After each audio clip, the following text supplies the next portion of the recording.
All right, we are back at My Green Pets. This is part two of today's update. We're talking about Cattleyas, specifically Cattleya rex. I have several Cattleya rex seedlings that are about three of them that look like they might bloom this summer. Fingers crossed. Um, and then Steve has got some Cattleyas to show us as well. So first thing I'm going to do is show you the video of what my Cattleya little Rexes are doing right now. Can you see that on the screen there? Yep. Okay, great. So I have about 20 of these little guys. They're of various sizes. Still, lots of them are putting out new growth. And one little surprise has been this guy. This is still quite a small plant compared to the rest, but it actually has a little sheath poking out there. And I think that sheath is going to be, I don't think anything's going to push out of it, but it's still a good sign. It's possible. Yeah, yeah. Actually, Um, something really funny that the one of the owners of the orchid nursery, Fantasy Orchids, where I keep my plants, he said that when he gets in a tray of cattleyas, and people are sorting through the seedlings looking for, something close to bloom size, they almost always go for the largest ones. And he says, just from his experience, he never expects the biggest growers to be the first to bloom. He says it's always one of those middle ones, which yeah. I mean, they're not that different from people, right? Some are overachievers. Some are a little behind schedule. Some are, you just don't know you when would they're going to just bloom. think that the larger plant size would indicate readiness to bloom, but apparently that's just not the case. Yeah. But, there's so when I go and I'm looking for seedlings, and if I'm able to see a whole bunch at the same time, there's two things I'll look for is size. Not necessarily the tallest, but if I can get one with multiple leads going out at the same time, I'm definitely going to go for that one. Another thing is that some cattleyas, especially cattleyas, but some other orchids as well, you can look at the leaf color, and if they're growing in high light, you can see the anthocyanins, so you can see purple leaves, and the amount of purple that's exhibited in some of those leaves can give you an indication of what the flower color will look like. So if you have a whole tray of these sort of red-leafed seedlings, and then you see one that's not red at all, there's a really good chance that you have a really light-colored flower compared to its siblings, and vice versa. If you have a bunch of really light-colored leaves, and then you see this really dark one, that means the flowers are probably going to be really dark, and it might be something That's different. exciting because I don't know if you can tell from this distance, but some of the seedlings do have quite a bit of purple in the leaves as well as in the roots, and others have almost nothing. So that makes me wonder if there's not going to be some delicatas or maybe even albas in the group. I don't know, but anything could happen, right? It'd be, I think, yeah, you're probably seeing an expression of what that particular plant will look like, at least compared to its neighbors. Let's see. This is the first one with a sheath that looks like it's going to do something. Last year, I put this blind sheath out. It was only maybe 5 centimeters tall, six, something like that. So it wasn't a really big sheath. I didn't have high hopes for it, but yeah, you can see him right there, and I've just left him on there. Sometimes you can get a flower spike out of a Really? blind sheath. Usually not, but I it decided can to leave happen. that little guy alone just as an indicator. But you can see this year's growth quite a bit bigger, and this Much bigger. sheath looks a Yeah, lot more promising. looks great. So excited about that. And Hopefully we're going to see something pushing out of that. I want to point out the leaf color there. It's that really nice sort of light colored green, a little tinge of yellow. It means it's getting the right amount of light. That's a happy Uh, Cattleya. For everyone watching, if your leaves are dark green, that might mean that you should crank up yeah, the I light a will little say bit. that these guys are on the west side of the greenhouse, and I mean, they are getting some pretty full light. I mean, they're getting in the thousands, maybe 5,000 foot candles or more in the afternoons. They're That's really good. getting blasted, and they seem to like it. And what's really funny, if you look behind them, I've got a bunch of slipper orchids that are sitting behind them that are also doing pretty well, even though the light is pretty high back there. So They get a little bit of shade from the taller plants in front, but I also think it's interesting that the slippers, which are, supposed to be shade-loving plants, are still growing and blooming happily and under those higher light levels. Yeah, well, so some of those mottled leaved varieties and species can take a little bit more light than you'd expect, but they look happy and they're growing well. So if Don't it ain't fix it, broke, right? don't fix it. Let's see. Let's move over to these two. These two pieces of hickory bark have had seedlings stuck to them for 5 years. I mean, these plants really grew and became established on these mounds, so they've never been potted. And I think they're some of the best looking ones that I have. This is what I was mentioning to you the other day. I mean, there are two new growths. We actually talked about this one, I think, the last time that we did this. And we talked about it'd be exciting if both of these decided they were going to throw sheaths out. But this is what I was mentioning Yeah. to you on the phone the other day, Steve. It looks like two leaves coming out of a traditionally unifolia Cattleya. Yeah, I mean that's not uncommon for super happy seedlings, especially for smaller plants. It's less common in large mature plants, but for the smaller plants, you can get unifoliates cranking out two leaves. And I've got a bifoliate over there, which is a primary hybrid, and some of its growths have three leaves. So it's a bifoliate with three leaves, and it's a younger plant as well. So Oh, I it see. So you're happens. saying it's like this plant's in its teenage years and it's still finding itself. Exactly. It's yeah, that's a good way to put Well, it. good to know. Well, it wouldn't do that if it wasn't happy, so that's a good sign. I'm hoping to see a sheath pull out of that one. Now, this is the one that looks like if it is going to bloom, it's going to be the first one. And if you look, the plant is not nearly as big as the other ones. The newest leaf is not, it's not. Actually, the leaf shape is quite different. There's like a long, tall pseudobulb and then just a smaller oval-shaped leaf on the top, whereas the other ones we looked at had much larger leaves. But this sheath has definitely got something pushing out there. That's very cool. I'm excited to see. As we said in previous videos, I remember when you posted this thread on Orchid board and like, hey everybody, look, I'm deflasking some Cattleyas. I'll find out what they're going to look like in 5 to 10 years, and here we are, Yeah, any getting guesses on close. number of buds just from that shadow? It's tough to say. I'll say three. I'm in agreement with you. I'm going to say three. Cattleya rex is supposed to, mature plants are supposed to be able to put out as many as, I think, 8 flowers on one spike. So it's supposed to be pretty floriferous. So hopefully. Yeah, I mean, if you can get three on that on the first bloom, that'd be Now really there's a cool. question I have about the sheath, Steve. At the top here, like this bottom part of the sheath, when I kind of feel it with my hands, you can definitely, it's kind of hollow and the buds are definitely pushing out. But this top part of the sheath is very like tightly pressed together. Like it almost feels like a single leaf, like there's no space in here. Is that any cause for Sure. concern, or will the buds find their way out okay? Nah, nature does its thing. It's how it's Okay. designed to be. And Um, yeah, I would say, if for some reason it does stall out a little bit, just add a little water. Sometimes as these guys are pushing their buds out, a little extra water will help them sort of push out. But uh, I wouldn't I wouldn't okay. worry about it.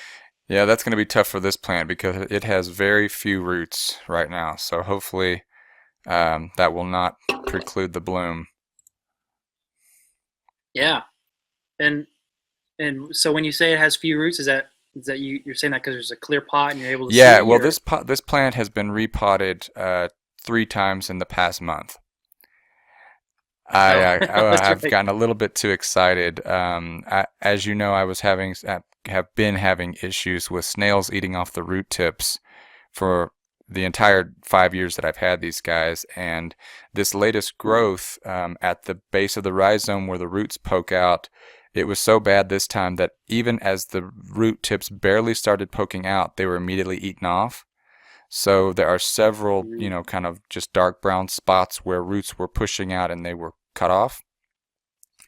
Very that's frustrating, frustrating. especially when you want the plant to bloom. So it's The first one after 8 years of growth, and the snails are going straight for the roots. that's Yeah, that's annoying. Yeah, it's frustrating. true. The lady who did the flasking said that they were flasked in February of 2011. So Okay.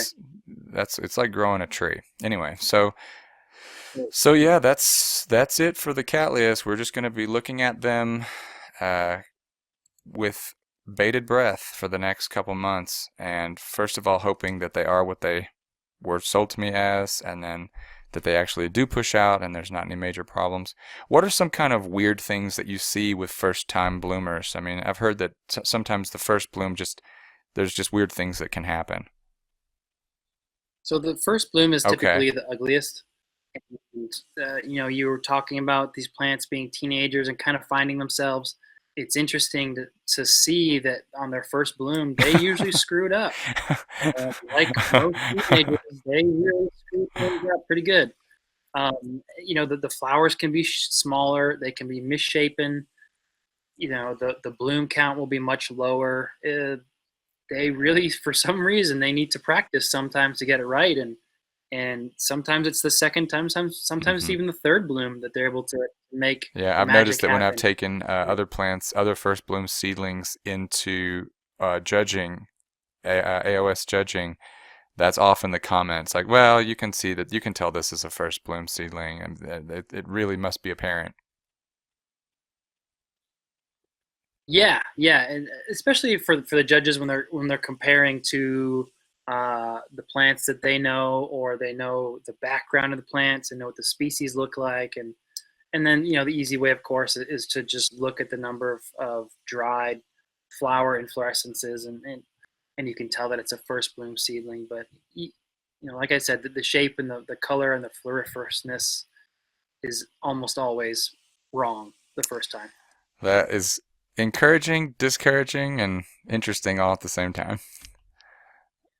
Yeah, yeah. So any blooms that you get this year, uh, they're going to be beautiful, and they'll be better in If we can get future them to years. bloom again. All right. Yeah, Well, we're back on you, Steve. If you've got something to show us, now's the time. yeah. So I have this. This is the Cattleya varscewiczii. So this is a This species. is in bud. It is, yeah. It's considered one of the trickier ones, and it's got like hand-sized flowers. It's the flowers are absolutely enormous. This species used to be called Gigas, because it has just monstrous flowers. But this is Sunset Valley Orchids. This will be a semi-alba. It's SVO by Bedford. I'm gonna There. see if I can pull up a picture of this plant in bloom. Cattleya. It's W-A. Oh, I see it. Thank you. Yep. Thank you, Yeah, Google. Google. I'm gonna. S And this is, as you can see, it's a summer bloomer.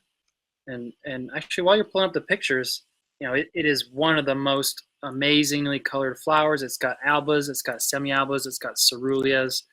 The tipo is a lavender, and if you ever have sort of these complex hybrids, you'll get the size from these guys. So with a lot of Cattleyas, the larger flowers will come at a cost for the number of flowers, and they'll have reduced flower Okay. counts, and vice versa. A smaller flowering plant will have more flowers to sort of compensate. This species is able to have its cake and eat it too. It's got absolutely enormous flowers. It can put out a ton of blooms on a spike, and as you can see there, they're just absolutely Yeah, that's amazing. nice. Do you know if this? Do you know the range of this particular Cattleya? So it does interbreed with Cattleya dowiana. Dowiana is found in Costa Rica and maybe into Panama, and then it's got a separate population in Colombia. I don't recall Varsoviczii's exact range. So I think it intersects with that Colombian population Ooh, look and at this one. beyond. And Yeah, you said yours is a semi-alba, and it's that a means semi-alba. that Yeah, the lip uh, is the lip is purple, but the flower is white. Okay. There you go. Oh Yeah, wow. there you go. Well, we're really looking forward to seeing So that one. it should look like that. And then Fred Clark uses the absolutely best parents. So this I really really have high hopes on this one. It's got another growth coming in right now as well, in addition to the one that's spiking. But you were talking about two leaves on a single. So this is the flowering one. You can see that it's got two leaves. Now the interesting thing about this is the normal leaf. This was a sheath that came out and looked just like your Cattleya rex sheaths. Came out normal looking, and then for some Oh reason my it just gosh. kept going. And I have never seen that. And so it was sort of a confused teenager moment there. And it's turned into this sort of wonky shaped, canoe shaped leaf that's sort of a mix between a leaf and a sheath. And, the buds are growing inside of it here. So it's Now, do you have strange to be things happen careful with that? sometimes. Does that canoe shape trap water that could be dangerous for the buds? It does not, for a couple of reasons. A, it's at an angle that any water that's going to go in is going to run off. B, if there's any water sitting in there, it's 95 degrees right now. It's only getting hotter. Anything that collects in there is going to dry up almost What kind of immediately. humidity have Um, you got back there? it's still kind of a humid time of the year for us, so it's about Okay. 50, 40%. It'll drop down in summertime. Our daytime temperatures will get up to 105 because the humidity drops Mm, down to like 20%, and it bounces back up at night. And Cattleyas don't really seem okay. bothered by that. Cool. Well, looking forward to seeing that bloom. I I've got wonder a when I saw oh, that flower, yeah. I was thinking, different cattleyas, they bloom at different times of the year. I wonder why that one blooms in the summer. It's going to be pollinator driven. The interesting thing about the warscewiczii is there's three varieties. One of the varieties blooms earlier in the summer, and the Sanderiana, which is the larger flowered variety, I'm assuming that this is that variety because it is blooming a little later, and so I expect those blooms maybe What do you early know about August. cattleya pollinating, hand pollinating?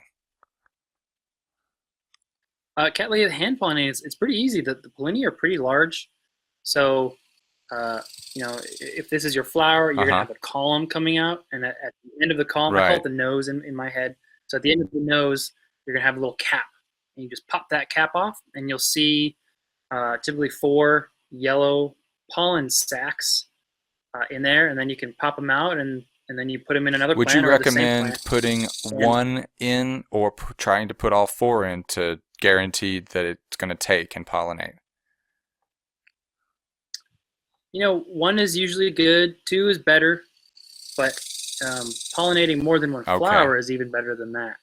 So if you can take pollen from each parent and swap them, and so you have the Okay. reciprocal of each cross, and then even on more than one flower, so that they take, or you at least increase your chances that they take.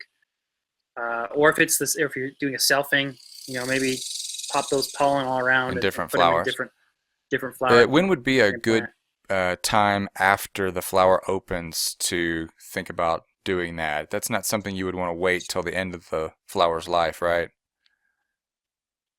No, you'll towards the end of the flower's life, you'll notice that you'll pop the pollen Okay. off and it's brown.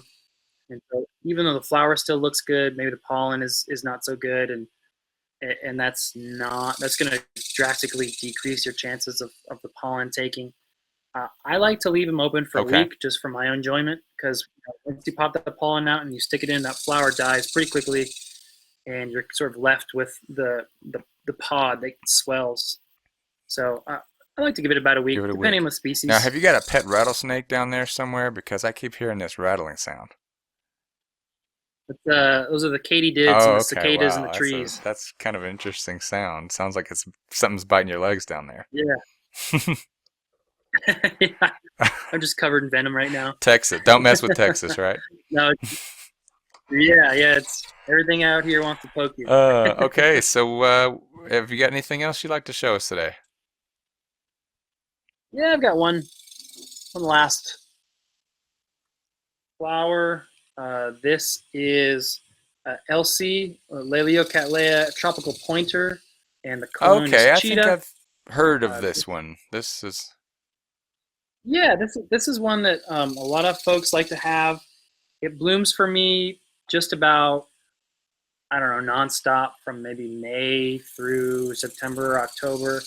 It grows incredibly quickly. I just cut this up last week, and I sent 4 similar sized divisions out to people all across the country. And so this is still the lead division. It's got the bloom spike. It's got a growth coming out here. And this thing will probably fill the pot, maybe not by the end of the year, but definitely by the end of next summer. And then I'll just put it in another larger pot and let it grow. And then I'll chop it up again and sell it or trade it. Oh, I guess I should show you the flowers there. Yeah, they're not huge.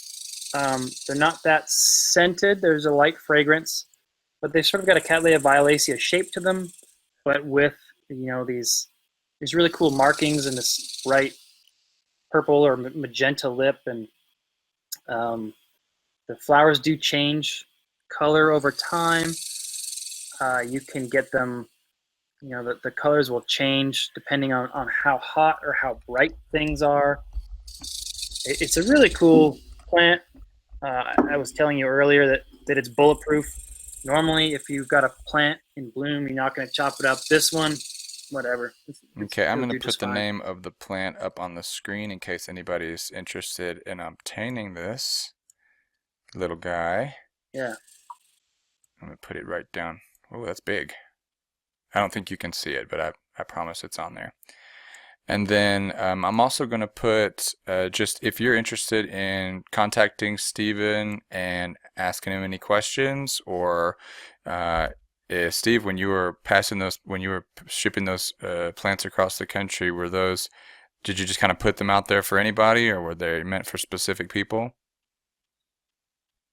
No, I go on to, there's a couple of orchid sale groups on Facebook, and I'll just post there. And Facebook is great for selling stuff.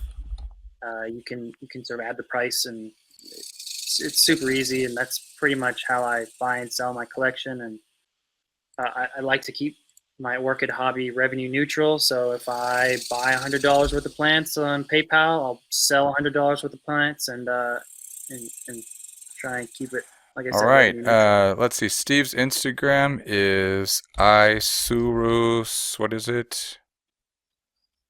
Isurus Isurus79. 79, which is Okay, and you can yeah. also find him on YouTube under his name. And Yeah. I think if you go to YouTube and type in Isurus 79, that'll okay, all pop up as well. That's sort of okay, my handle all across all right, the web. great. Well, it looks like everything is in full swing right now. Kind of an exciting time, definitely Yeah. an exciting time for these cattleyas that are getting ready to bloom. So, Yeah, and for everybody watching, it's middle of July, so it is, all of your Cattleyas should be cranking as well, and it's that growth time of year for just about all the mhm. tropical orchids that we I would grow. say the problems that I encounter this time of year are pests because it's warm, so there's more things out there chewing on plants. And also, I tend to see a little bit of rot at this time of year too because the heat, water sitting in crevices combined with heat, sometimes I tend to have some rot problems. It can. For me, Uh-huh. I like to water every day. So when it's 100 plus outside, I don't necessarily have a whole lot of problems with water sitting around. I pot. You saw clay. I love clay. Big chunks of fir bark, and that lets me water every single day And the during clay helps this the hot plant time dry of out year. faster. It does. It breathes, so more air is able to move through, and some people don't like it. Some people thinks it, for their conditions, Yeah, it dries out too quickly. For the it's way I perfect. pot, Yeah, I it's like clay perfect. as well. I had a little, what was it, a Little Mermaid, you know that clone? and it was in a clay pot. It was in the same pot for 4 years, and it never missed a beat in that thing. Yeah, they're good. All right. Well, do we have anything else? I think that's just about it for our Cattleya segment. Yeah. I think. Okay. I think Well, that's it. Stephen Van Kampen-Lewis, thanks very much for joining us from hot and steamy Austin. It's still, I can still see Yeah. snow on the mountains here in Colorado. So days are hot, but the nights are still very cool. So it's I'm a I little got jealous. Not gonna lie. let's see, here's my, is that backwards? No, Yeah. that's 26 So and 26. it's not bad. It's not bad. That's pretty nice. All right, man. Well, I'm looking forward to our next conversation. Hope everything continues to grow well for you, and we'll talk to you next time. Yeah, I Yeah, look me forward to seeing too, me those Rex too. blooms. All right, everybody, thanks for joining us, and we'll see you next time right here on My Green Pets.